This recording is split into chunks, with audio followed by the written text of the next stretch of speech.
for his opening statement.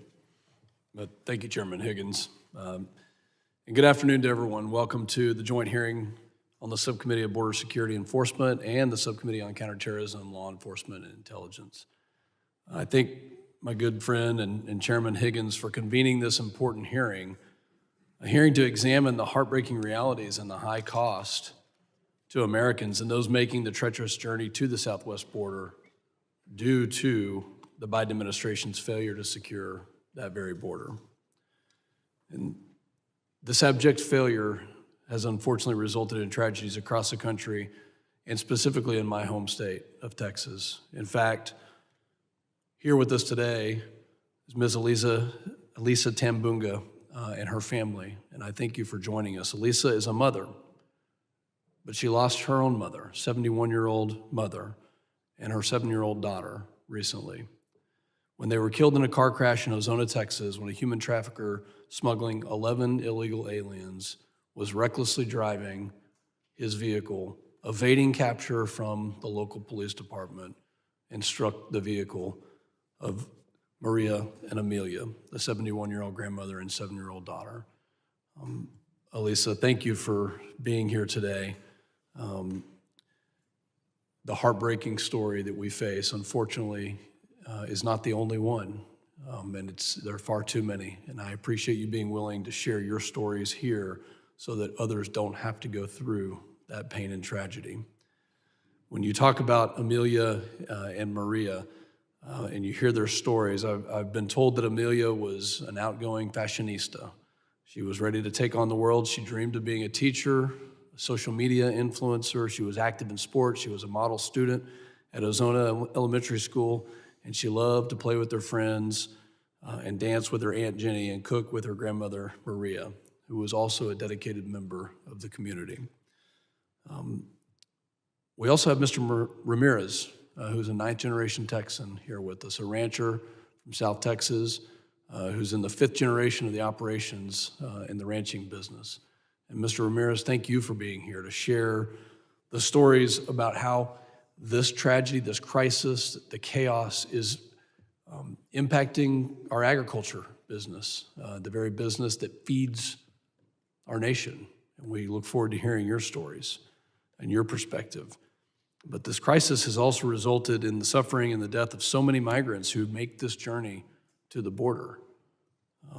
Earlier this month, I led a bipartisan delegation to South America, to several countries in Central and South America, and that provided a firsthand look into some of the issues that are being faced there that are also facing us here.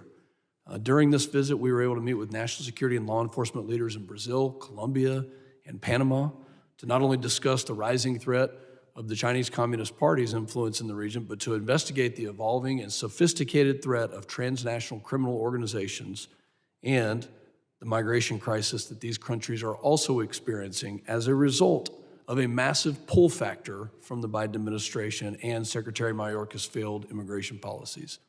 Notably, we were able to visit the Darien region of Panama, where we toured a migrant village known as Baja Chiquito that migrants encountered in Panama after a grueling 7, 8, 9, 10-day journey through a very dangerous jungle known as the Darien region. There, approximately 1,500 to 2,000 migrants are encountered daily. They are coming out of the jungle in this treacherous journey. I'd like to put this in context. The Panamanian National Migration Service has reported that in the first 6 months of this year, 200,000 migrants have made that journey through the Darien region. From 2015 to 2021, in a 6-year period, there were only 97,000 total people that went through there. So what has changed? When I talk to these people, Sri Lankans, Africans from Nigeria, many people from Venezuela, as my colleague just mentioned, they all had one thing in common. They're headed to the United States because they know that it's open. We visited several other camps, and the tragedies that we saw from these migrants, a small boy, 8 years old, I will never forget his face. The cuts, the bruises, the scrapes, the damage to his legs from going through that jungle area, and then to think about the psychological damages. This child went through a very, very difficult journey. He could hardly walk on his own. not to mention the assaults that are happening to the young women, and the harrowing stories that each one of these people has to tell. We were briefed as well by Panamanian officials on Panama's operations in the Darien region, to include Panama's National Border Service's CENAFRONT, about their work to register migrants using what's known as BITMAP, the Biometric Identification Transnational Border Migration Alert Program. And we learned that Panama leads the BITMAP program in enrollments and identifications of known and suspected terrorists, recently surpassing 100,000 BITMAP checks and identifications of those 100,000 of over 100 known or suspected terror matches, and a dozen Interpol criminal matches as well. This is extremely concerning, as it is a significant increase, as I mentioned earlier, from prior years.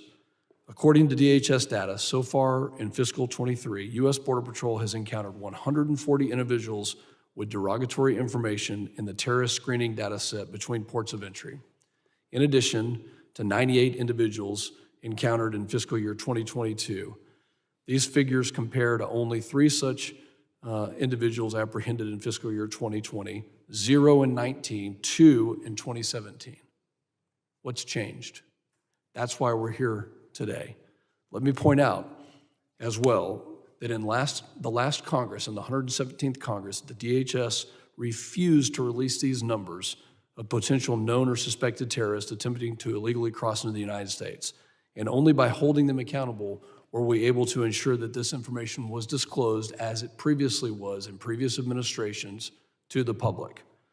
At the same time, in that period of time, since President Biden has been in office, over 1.5 million illegal alien gotaways, and this is known gotaways, has successfully crossed the border undetected or detected but unapprehended, and are now in the United States. These known gotaways they don't provide biometric or biographic information to U.S. Border Patrol agents. We don't know, in fact, when Secretary Mayorkas is here, he can't tell us who these people are. He doesn't know what their background is, what their intentions are, their criminal or terrorist affiliations. And there are some who may argue against the common sense reality that individuals on the terror watch list streaming across our border at record rates pose a threat to America's national security, both those apprehended between the ports of entry and those among the 1.5 million known gotaways since fiscal year 2021. These are fundamentally unserious arguments. This is a national security issue. Only an administration unserious about border security would continue to defend the very policies that have encouraged this chaos. There is also no doubt that the Biden administration's policies and rhetoric are encouraging hundreds of thousands of migrants to make the life-threatening journey through this area every single year, just like those that I encountered in the Darien region. These same policies incentivize millions of people from around the world to place themselves at the mercy of transnational criminal organizations, trafficking organizations, and other malign actors just to get here to the United States. Aside from the humanitarian crisis these failed policies have created, our nation is also battling a drug epidemic that is fueled by the illicit flow of fentanyl, xylazine, methamphetamines, and heroin that are crossing our southwest border at record numbers. More than 1,500 people per week die and are poisoned and die from taking some type of opioid, which we've never experienced a number like that in the history of this country. Securing our border is a critical first step to reversing this trend. Secretary Mayorkas and President Biden's failure to lead has left our country less secure. We must secure our border, and this committee will continue to hold the administration accountable for their action and, most importantly, for their inaction. The human cost, both to Americans and migrants alike, is far too high to continue to willfully ignore, because doing so is politically expedient. I'd like to thank all the witnesses for being here. You are part of the solution to helping us come up with ways to hold the administration accountable.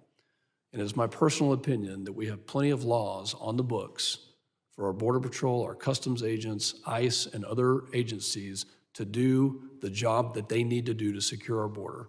And my last thought is, it is incredible to think that the administration is suing the state of Texas for doing the very job that the federal government should be doing according to Article 4, Section 4 of our Constitution. Chairman, thank you for holding this hearing. I yield back.